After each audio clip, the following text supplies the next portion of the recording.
ब्रह्मर्षि पत्री जी, Swarna ma'am, Sudhir sir और आप सभी को आत्मवंदन। आप सभी के कारण मुझे उत्तर गीता की फिर एक बार सेवा मिल रही है, धन्यवाद। आज हम उत्तर गीता का 23वां श्लोक देखेंगे। कल हमने 14वां श्लोक देखा था। बीच बीच के जो श्लोक हैं उसमें थोड़ा सा रिपीटेशन है और कुछ बातें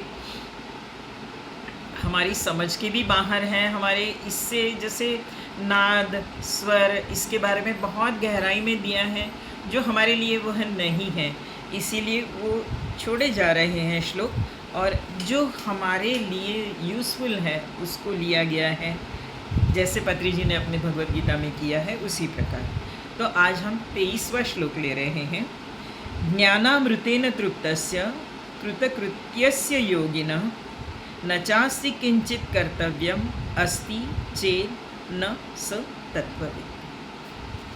ज्ञानामृतेन तृप्तस्य, जो ज्ञानामृत से तृप्त है, कल भी हमने कहा था कि जिसको आत्म प्राप्ति हो चुकी है, जो भज गोविंदम में एक बहुत अच्छा शब्द है, ज्ञानी नहीं बोलते, वो ज्ञानविद शंकराचार्य कहते हैं। ज्ञानविद मतलब वो ज्ञान उसके अंदर इतना उतर गया है कि वो ज्ञान ही बन गया है। तो हम और आपको वैसे ज्ञानविद बनना है। कुछ गीता के शब्द, कुछ भज गोविंदम के शब्द अद्भुत है माय डियर फ्रेंड्स, जैसे हम आज भी देखेंगे।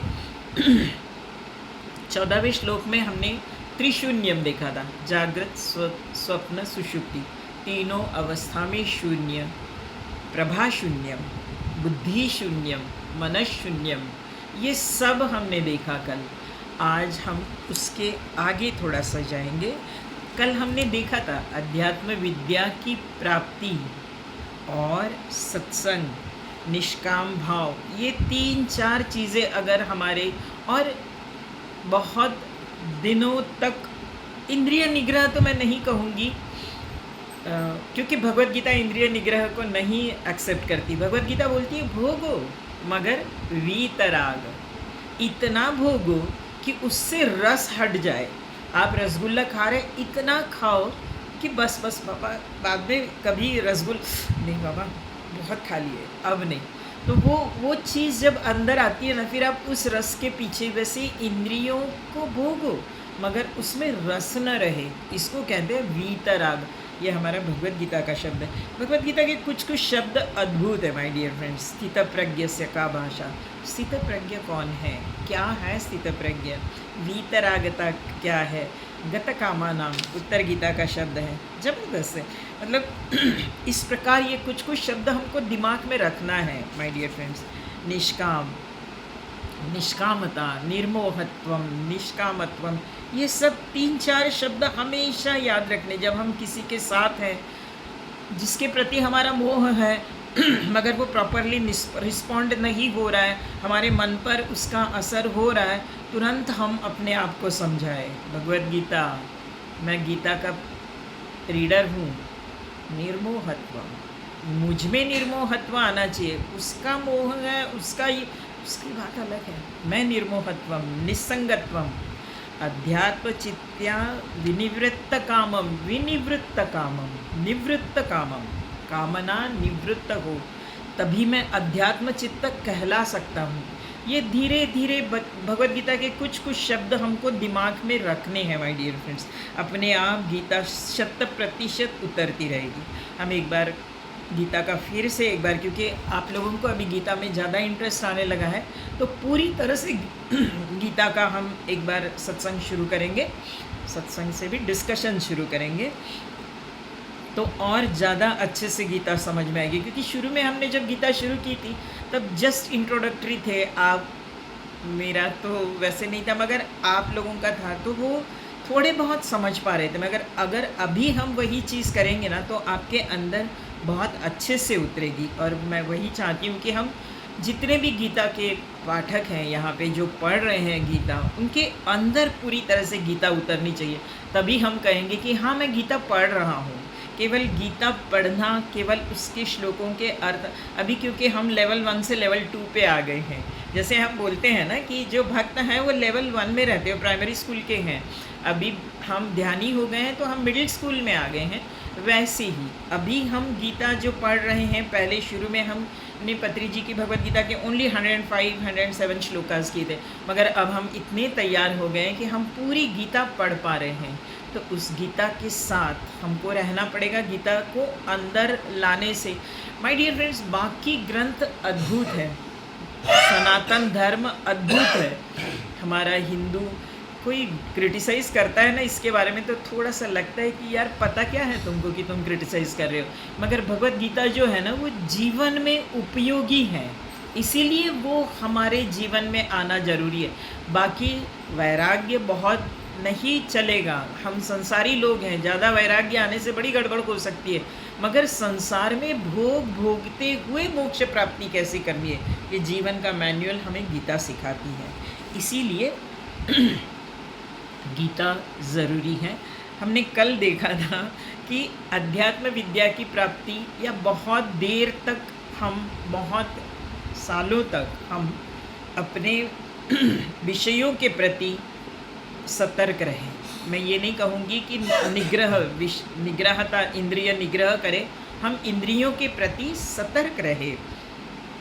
हमारा कैसे होता है, अभी सावन चल रहा है और 15 दिन चलेगा, मैं तो ये सब सुन के देख के मुझे आश्चर्य लगता है। कोई एक संत है जो है वो ऑनलाइन लोगों को अभिषेक करा रहे हैं, और आज ऐसी चर्चा हुई, मैं बोली घर में जो सर्वेंट्स आते हैं ना उनको बिल्कुल ही नौकर टाइप बिहेव कराना, उनके साथ हम मालिक तुम नौकर, उनके पैसे काटो, ये करो वो करो, और इधर घंटों घंटे शिव जी के माथे पे हम 1-1 2-2 4-4 लीटर दूध चढ़ा, ये क्या है? अध्यात्म अलग और जीवन अलग, इससे कुछ मिलेगा नहीं माय डियर फ्रेंड्स। हम हमारे रेगुलर जीवन में उस अध्यात्म को अगर हम उतार रहे हैं, तब हम किसी भी अच्छे ग्रंथ के साथ हैं, तब हम आत्म तत्व के साथ है। हर सिर्फ सर्वेंट्स के बारे में नहीं, हमारे हर रिश्ते में ये चीज़ हो, हर रिश्ते में मिठास हो। उस तरफ से गड़बड़ी है, हमारी तरफ से हम मीठे रहे। तुम क्या कर रहे हो बाबा, तुम्हारे साथ में हमारा उनके प्रति ना राग हो ना द्वेष हो, क्योंकि राग भी अगले जन्म में ले जाएगा, द्वेष तो पक्का ले जाएगा, क्योंकि ये सब हमारे साथ चलेंगे सबकॉन्शियस माइंड के साथ। इसीलिए हमको अगर मुक्ति चाहिए तो किसी के प्रति राग द्वेष न रखते हुए हंसते हंसते आगे बढ़ो, बस इतना ही करना है, क्योंकि हमारी वृत्तियों पर हमको विचार करना है। कल भी मैंने कहा 4 स्तर हैं, सबसे ऊपर है आत्मा, फिर है वृत्ति, फिर है विचार, फिर है कर्म। जो ऊपर का तल वाला है ना, जैसे आत्मा ऊपर है, वृत्ति ऊपर है, उसके बाद विचार है, उसके बाद कर्म है। आत्म तत्व को हम पकड़ें तो हम वृत्ति भी हमारी सही रहेगी, विचार भी सही रहेंगे, कर्म भी। इसीलिए हमको बार बार ध्यान करा के ये निर्देशित कराया जाता है कि बाबा साक्षी भाव में आओ, क्योंकि आत्म तत्व कैसा है, साक्षी भाव में रहता है। वैसे हम और आपको सिर्फ यहाँ बैठे हैं तो साक्षी भाव में, घर जाने से फिर चालू, ये नहीं। इसीलिए बार बार कुछ समय के बाद हमको थोड़ा सा एक 5-10 मिनट शांति से बैठ के हमारा आत्मावलोकन करना है कि घर हैं, आघात आते रहेंगे, इतना आसान नहीं है संसार। सरप्राइज टेस्ट हर घंटे में रहती है, मगर कुछ सामने वाला जो भी गड़बड़ कर, हमसे क्या हो रहा है, हम आत्मावलोकन करें। 5 मिनट वो घटना हो गई, उसके बाद 5 मिनट सिर्फ ये करें कि मैंने अपने तरफ से क्या किया इस घटना में, क्या मेरी कुछ गलती हुई। अगर गलती हुई तो खुद जाके उस व्यक्ति के साथ थोड़ा प्यार से 2-4 बातें करो और ख़त्म करो उस किस्से को, वहीं के वहीं काटो। माय डियर फ्रेंड्स, वृत्तियाँ जो है ना हमारी, ये हमको अगले जन्म, अगले शरीर तक ले जाएगी। इसीलिए तो पूरी गीता वृत्तियों पर काम किया है। अर्जुन को मोह हुआ, मोह क्या है, वृत्ति है, विचार नहीं है, वृत्ति है। अब वृत्ति, आत्मा फिर वृत्ति थी, तो वृत्ति को ठीक करने के लिए विचारों को ठीक करके नहीं चलेगा, कर्मों को ठीक करके नहीं चलेगा, वृत्तियों को ठीक करने के लिए आत्मा के बारे में ही बताना पड़ेगा, क्योंकि आत्मा, वृत्ति, विचार, कर्म। इसीलिए पहला ही श्लोक, अशोच्यान अन्वशोच्यत्वम प्रज्ञावादांश भाष्य से, आत्म तत्व न मरता है न उसका जन्म होता है आत्मा के बारे में सोच, शरीर के स्तर पर मत सोच अर्जुन। क्यों गीता में आत्म तत्व को इतना महत्व दिया गया है? उत्तर गीता तो पूरी तरह से आत्म तत्व के साथ है, वो थोड़ा सा और हाई लेवल का ये है। इसीलिए वृत्तियों पर हमको काम करना बहुत ज़रूरी है, और ये वृत्ति पर काम करने के लिए हमको आत्म तत्व पर काम करने को ज़रूरत। आत्म तत्व, परमात्म तत्व। माय डियर फ्रेंड्स, हम लोगों ने क्या किया है कि हमने पक्का कर लिया है कि हम शरीर हैं। हमारी ये दृढ़ मान्यता हुई है। गलत है ये मान्यता। ये कैसे गलत है बता रही हूँ। स्वामी रामतीर्थ थे, वो एक हमेशा कहानी बताते थे कि एक आदमी था, विवाहित था, उसका एक बहुत क्लोज़ फ्रेंड था। उसकी उस फ्रेंड पे बहुत श्रद्धा थी, विश्वास था, वो जो बोलेगा वो उसको मानता था। तो ठीक है, तो वो उसका जो फ्रेंड था उसने सोचा कि आज इसकी मजाक करें हम। उसको वो आके बोला, अरे, और वो आदमी भोला भाला था, अरे तू पता है क्या, तेरी बीवी ना विधवा हो गई। हाँ, मेरी बीवी विधवा हो गई। वो रोने लगा, मेरी बीवी विधवा। लोग पूछने लगे क्यों रो रहा है? मेरी बीवी विधवा हो गई। अरे तेरे जीते जी वो कैसे? नहीं, मेरी चाची भी विधवा हो गई है, मेरी बुआ भी विधवा हो गई है, क्या मेरी बीवी विधवा नहीं हो सकती? माय डियर फ्रेंड्स, लोग समझा रहे हैं मगर वो समझ नहीं रहा है। वैसे हम और आपका है। साधु संत जितने भी एनलाइटन पर्सन है बार बार बोलते हैं आप आत्म तत्व हो, आप आत्म तत्व हो, आप शरीर नहीं है। मगर हम इस शरीर को छोड़ने को ही तैयार नहीं हैं कि मैं शरीर हूँ, बस मैं शरीर हूँ। ये ऐसे हैं कि हमारा कैसे हैं कि जैसे हम अभी घर से यहाँ आए, एक्चुअली हम तो गाड़ी पे सिर्फ बैठे थे ना, गाड़ी आई यहाँ तक। ट्रेन में हम सिर्फ बैठते हैं, ट्रेन जाती है इधर उधर। वैसे वो आत्म तत्व बैठा है, वो फिक्स्ड है, वो बस देखता रहता है साक्षी भाव में, और शरीर घूमता है एक जन्म से दूसरे जन्म, दूसरे जन्म से तीसरे जन्म। और हम अपने आप को शरीर मानने के कारण हम सुखी हैं, हम दुखी हैं, हम जिस रोल में हैं उस रोल में हमारे जो आसपास हैं हमारे साथ ठीक रहे, हम खुश रहते हैं, थोड़ा सा गड़बड़ करे हम दुखी हो जाते हैं, उनके बारे में सोचते। अरे बाबा, हम शरीर नहीं हैं, इस शरीर के साथ वो सब कर।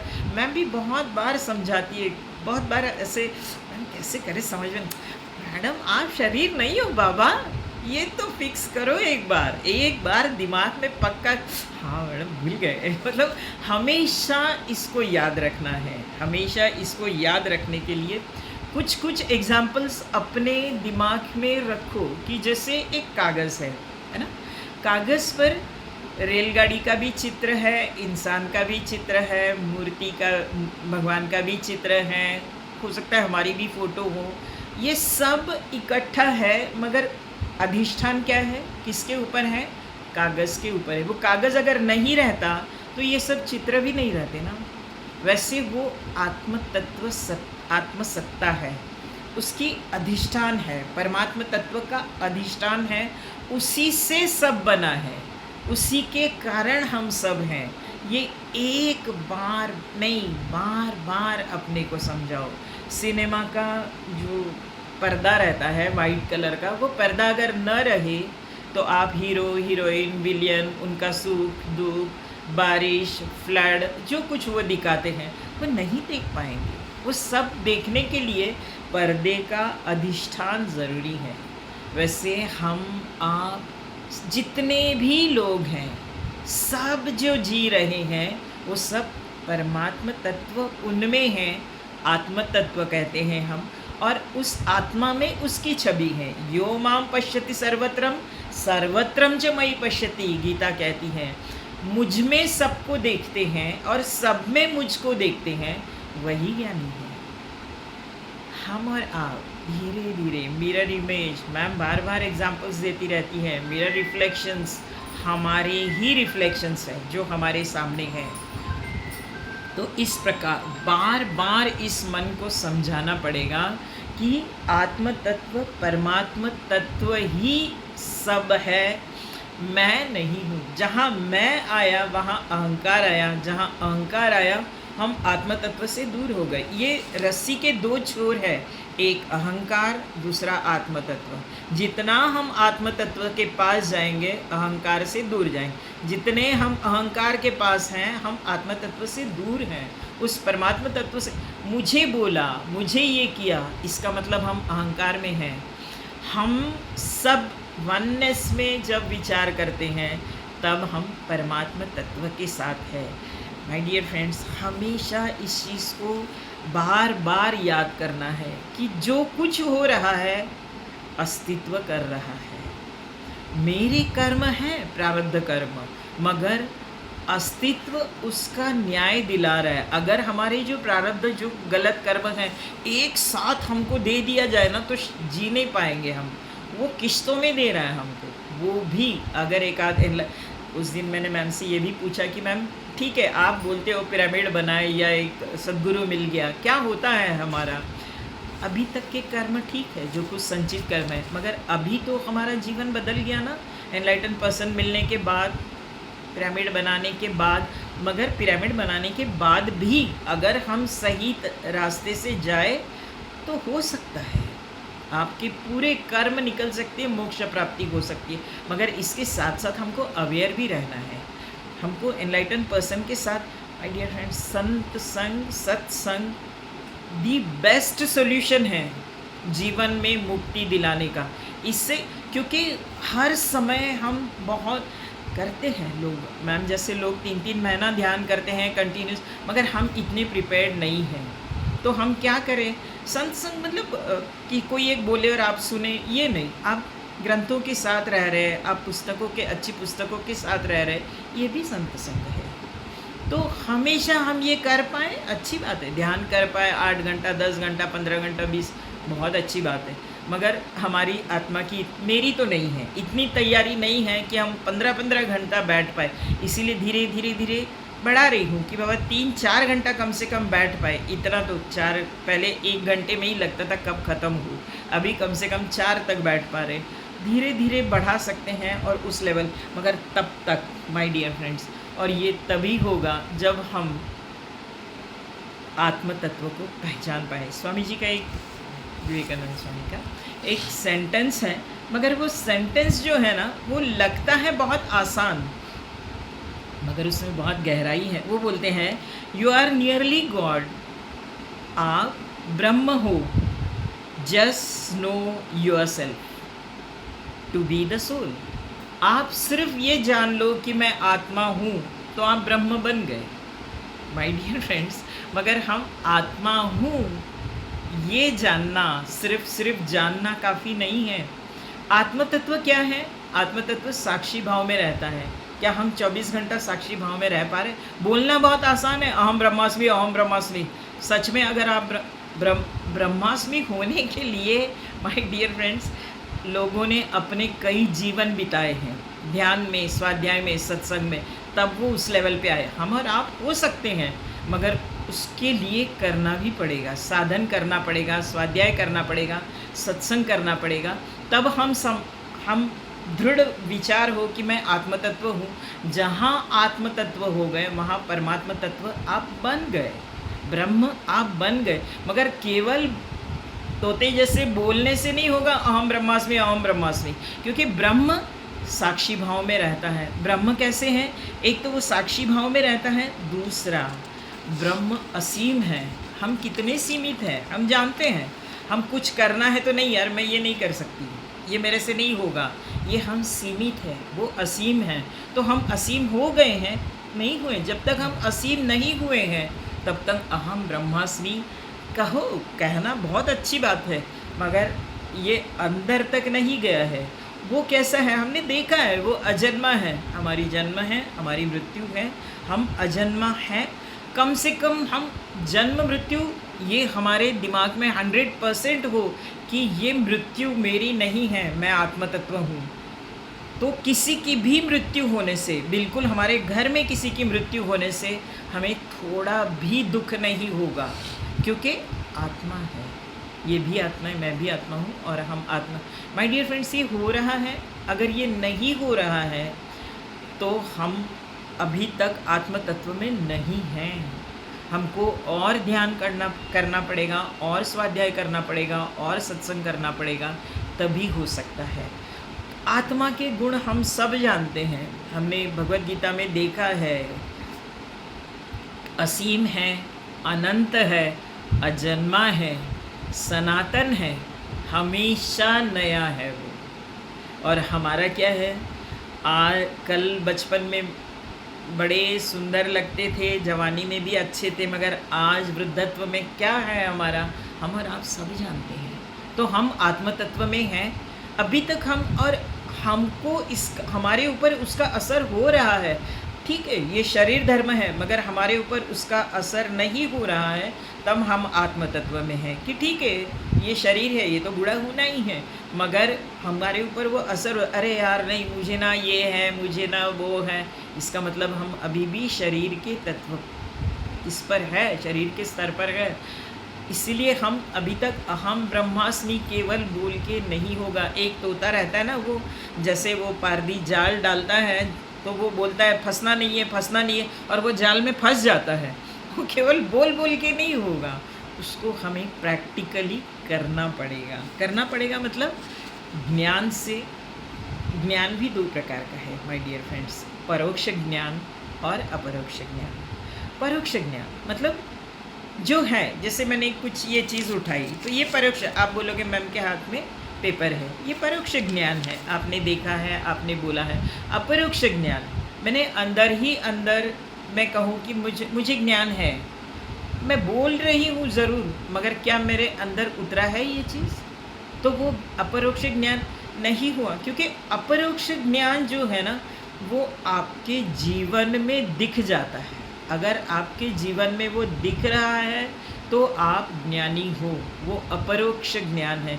और अपरोक्ष ज्ञान जो है ना, वो दिखता नहीं है, उसके कारण लोग बहुत बोलते हैं हम ज्ञानी है, मगर अगर दिन में 10 बार क्रोध आ रहा है, दिन में 10 बार कामनाएं हो रही हैं, दिन में 10 बार भाव अलग अलग प्रकार के मन में आ रहे हैं, तो अभी तक हम ज्ञानी बने नहीं हैं, अभी तक हम आत्म तत्व तक नहीं पहुँचे हैं माय डियर फ्रेंड्स। इसके लिए हमको वर्कआउट करना, बुरा कुछ नहीं है, हर आत्मा की यात्रा है, हर आत्मा परमात्मा तक जाएगा, जाना ही है उसको, मगर यहाँ अहंकार खींच रहा है और यहाँ आत्म तत्व है। एक मतलब किसी भी चीज़ को उड़ने के लिए, जैसे ऊपर जाने के लिए नीचे का भी एक फोर्स की ज़रूरत है। आप पतंग उड़ाते हो, पतंग को तो सिर्फ कागज़ भी कुछ बच्चे रहते हैं जो कागज़, जो बेचारे गरीब रहते हैं, पतंग अफोर्ड नहीं करते, वो क्या करते हैं, कागज़ को ही बहुत ऐसी लुगदी लगाते हैं। हम भी बचपन में ये करते थे, खुद ही लकड़ी को ये करके पतंग का शेप दे के बहुत लुगदी इसीलिए लगाते थे कि वो कागज़ जो है ना, उसको वेट आ जाता है, वेट रहने से ही वो उड़ पाएगा। उसको मांझा अगर बांध दोगे तो, अगर उसका वेट नहीं है तो उसको डायरेक्शन भी नहीं रहेगा। वैसे ही आत्म तत्व जाने के लिए पीछे अहंकार खींच रहा है हमको। हम अहंकार से जब तक छूटेंगे नहीं, आगे बढ़ेंगे नहीं, तब तक आत्म तत्व तक नहीं पहुंचेंगे। एक रॉकेट भी जाता है तो आपने देखा रहेगा, मैंने उस पर काम किया इसीलिए मुझे पता है, मगर वो जब जाता है ना, तो उसके अंदर बहुत मसाला इसीलिए भरा जाता है कि वो मसाला जल जल के नीचे छोड़ता है, प्रोपेलिंग बोलते हैं उसको, तब वो रॉकेट ऊपर जा पाता है। आसानी से रॉकेट ऊपर नहीं जाएगा, रॉकेट का एक तो वेट भी है। तो इस प्रकार अहंकार और आत्मतत्व ये दो छोर हैं जीवन के, और हमेशा जितने हम आत्मतत्व के पास जाएंगे, अहंकार, हमारे बारे में हम कम बात करेंगे, मैं ये हूँ, मैं वो हूँ, मेरा ये है, अपने आप छूट जाएगा। बस मौन हो जाओगे और उस तक पहुँच जाएंगे। मेरा एनलाइटन हुआ है, मेरा ये है, मैंने ये किया, जिस मुंह से निकल रहा है समझ लेना कि अभी बहुत यात्रा बाकी है माय डियर फ्रेंड्स। परोक्ष ज्ञान मैंने कहा या अपरोक्ष ज्ञान, परोक्ष ज्ञान मिलता है गुरु से, ग्रंथों से, मगर ये काफ़ी नहीं है। अपरोक्ष ज्ञान जो हमें मिला है, जो गुरु से मिला है, जो ग्रंथों से मिला है, उसको हमें जीवन में उतारना है। जीवन और अध्यात्म दो नहीं हैं। जिस दिन जीवन अध्यात्म बन जाएगा, जिस दिन अध्यात्म जीवन बन जाएगा, स्पिरिचुअलिटी ही लाइफ बन जाएगी, उस दिन हम आत्म तत्व तक पहुँचे हैं। नहीं तो हमको अभी और भी बहुत वर्कआउट करना है, ये याद रखें। ये केवल बोलने से कि यू आर नियरली गॉड, आप ब्रह्म हो, अगर आप अपने आत्म तत्व को जान लिए हो तो आत्म तत्व को सिर्फ जानना नहीं है, उसको हमें उतारना है कि मैं आत्मा हूँ। ये जो ये है मान्यता है, ये दृढ़ हो जाए, ये इतना आसान नहीं है। इसके लिए बार बार पत्री जी का ध्यान, आनापानसती ध्यान, कि हम साक्षी भाव से देखें हर घटना के पास, जीवन के हर व्यक्ति के साथ, हर घटना के साथ धीरे धीरे धीरे, इसीलिए ध्यान करते रहो। और ध्यान का समय बढ़ाओ। केवल ध्यान में आप बैठे हो तब आप ध्यान कर रहे हो, ऐसे नहीं। घर में भी कुछ चल रहा है, शांति से बैठ के सुनो ना क्या हो रहा है।